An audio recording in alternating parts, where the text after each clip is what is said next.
네, 안녕하세요. 오늘은 트로이 문화체험 8편입니다. 날짜로는 4일째고요. 벌써 4일이나 됐습니다. 트르키에 온 지.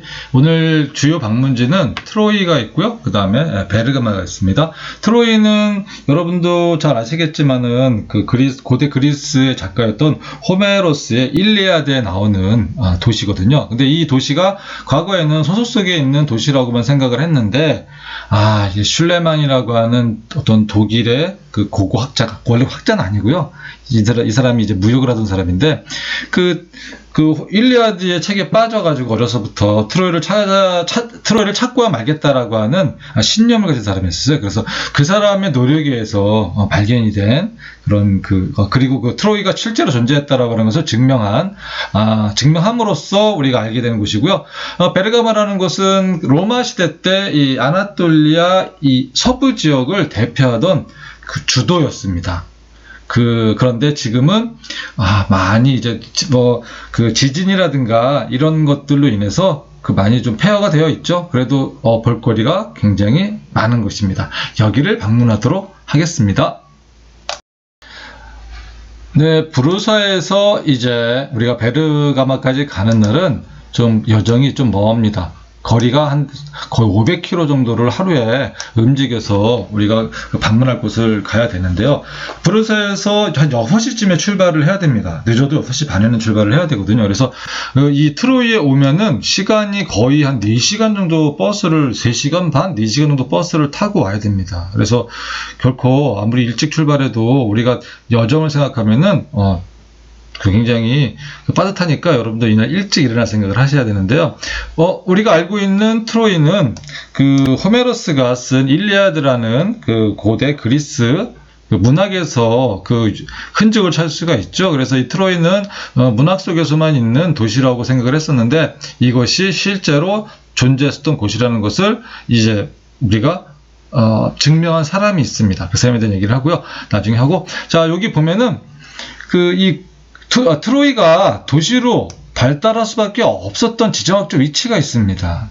여기 보면은 갤리브라는 도시가 있는 요 반도가 있고요. 이 반도와 이 지역이 차나칼레, 지금 그 아나톨리아에 있는 지역이 차나칼레인데요. 이 사이 보시면은 해협이 하나 있죠. 이렇게 해협이. 이 해협 이름이 뭐냐면은 다르다네스 해협입니다. 다르다네스 해협. 그래서 이쪽에 마드마라해랑 에게해를 연결해주는 해협인데요. 자, 지정학적으로 보세요. 이 다르다네스 해협을 지나야 마드마라해를 들어갈 수 있고, 또 마르마라해를 들어가야지 또 저기 뭡니까? 흑해까지 연결하는 흑해까지 들어갈 수가 있거든요. 그래서 과거에 이 지역들이 무역을 할 때 서로 물자가 오고 갈 때 가장 중요한 해협입니다. 그래서 여기를 장악하고 있다라는 것, 장악하는 도시가 안 생길 수가 없었죠. 그 도시가 바로 트로이였다라고 생각하시면은 필연적으로 지정학적으로 도시가 존재할 수밖에 없었겠구나라고 우리는 이해할 수가 있습니다. 자, 그래서 트로이에서 우리가 우리가 입장을 하고요. 그리고 그 다음에 다시 이동해가지고 베르가마라는 곳으로 갑니다. 이 베르가마도 아까 말씀드린 대로 이 아나톨리아 이 서부 지역의 고대 로마 시대의 대표적인 도시였거든요. 주도라고 하는데요. 도시로까지 이동하는데 또 이동해서 우리가 아크로폴리스, 아스클레피온이라는 곳에 우리가 방문을 하게 됩니다. 자, 지도를 통해서 어떻게 이동하고 있는지 살펴보셨습니다.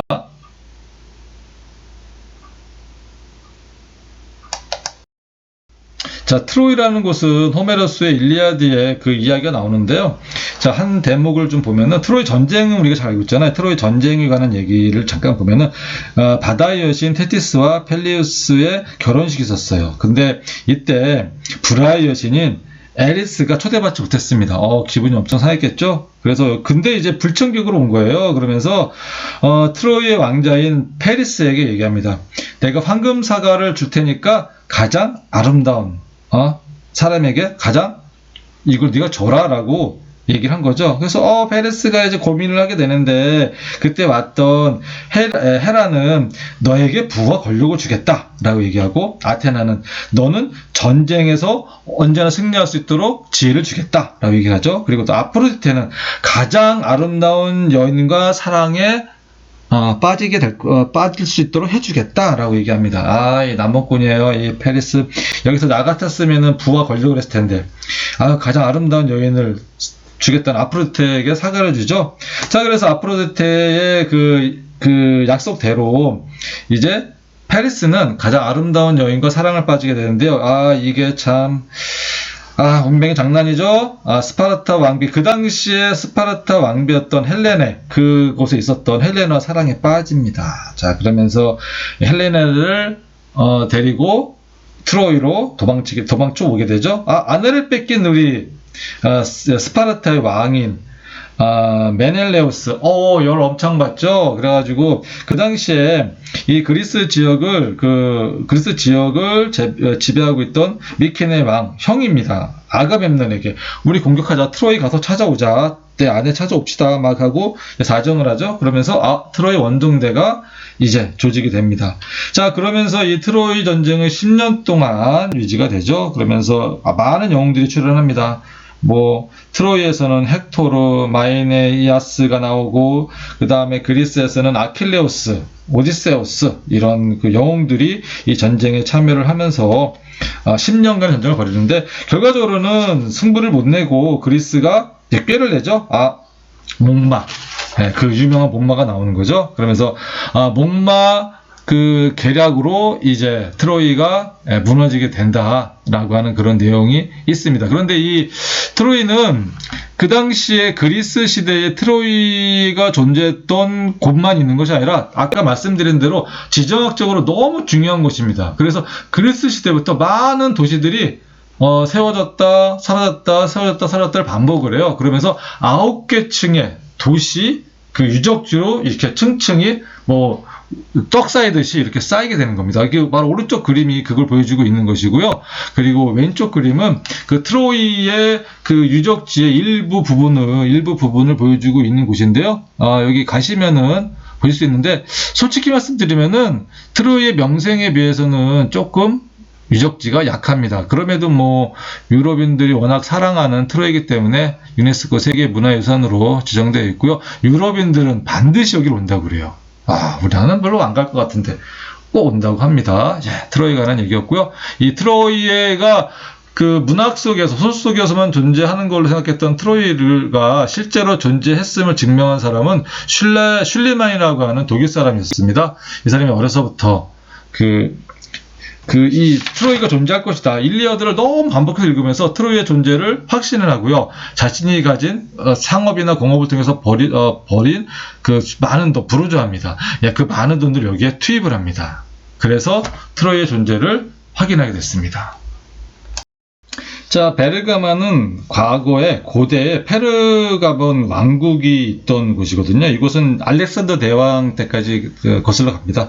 알렉산더 대왕의 그 부하였던 리시마쿠스가 이제 세운 도시인데요. 그 이후에 로마 공화국이 편입이 되고요. 그래서 이 지역을 대표하는 도시로 성장을 하게 됩니다. 여기에는 특징은 뭐냐면은 높은 언덕 위에 산지 정상에 이 왕국이 이 아크로폴리스라고 하는 도시를 건설했다는 겁니다. 이곳에서 내려다보면은 정말 그 기분은 세상의 가장 높은 곳에서 세상을 지배하는 듯한 그런 느낌을 받을 거예요. 바로 여기서 이 아크로폴리스가 얼마나 컸냐면은 당시 아테네라든가 알렉산드리아의 버금가만큼 굉장히 큰 왕국을 형성했었다고 얘기합니다. 자, 여기 가서 볼 수 있는 것이 뭐가 있냐면은 아테나 신전터, 도서관터. 이 도서관 같은 경우에는 과거에 알렉산드리아 도서관의 버금가면 굉장히 컸다고 그러고요. 그래서 이 페르가몬의 도서관을 더 늘리지 않게 하려고 파피루스 수출을 중단했대요. 알렉산드리아가 경쟁을 하면서. 그래가지고 페르가몬에서 이제 양피지를 개발해서 조소를 더 축적을 했다고 얘기합니다. 그리고 뭐 트리아노스 신전 야외 원형극장이 백미입니다. 그리고 뭐 제우스 신전 터가 있고요. 그다음에 중간 도시는 이제 가장 높은 곳에서 그 산 구름을 따라 쭉 경사면을 올라오면서 많은 유적들이 또 형성되어 있습니다. 그걸 보시면은 되겠습니다. 자, 그리고 옆에 오른쪽에는 이제 아스클레피온이라고 하는 곳인데, 여기는 병원입니다. 그리스 역사상 그리스에 있었던 그 병원이고요. 역사상 가장 오래되고 최초의 종합병원이라고 얘기를 해요. 그래서 여기도 그 당시에 그 치료했던 그 방식들이 이렇게 소개되고 있습니다. 그래서 여기 또 특징이 그 뱀 조각 원기둥이 특징인데요. 지금도 그 세계보건기구 그 마크를 보면은 뱀이잖아. 이렇게 뱀. 꽈리를 들고 올라가는 뱀. 이게 그 뱀 상징을 쓰고 있는데, 바로 여기서부터 시작이 됐다고 얘기해요. 그래서 뱀은 허물을 벗으면서, 병을 치료한 깨끗하게 다시 태어난다라는 그런 의미로 사용됐다고 합니다. 뭐 여기도 얘기는 많은데요. 가서 뭐 보시면서 얘기하도록 하고요. 이 정도로 마치도록 하겠습니다. 자, 고대 도시의 백미는 에페소입니다. 에페소는 그 고대 도시의 흔적들이 참 많이 원형대로 원형 복원을 많이 해가지고 잘 남아있는 곳입니다. 그리고 시린제 마을은 과거에 그리스인이 살던 마을입니다. 9편에서는 바로 여기를 방문하게 됩니다. 이 정도로 할게요. 오늘은. 네, 수고하셨습니다.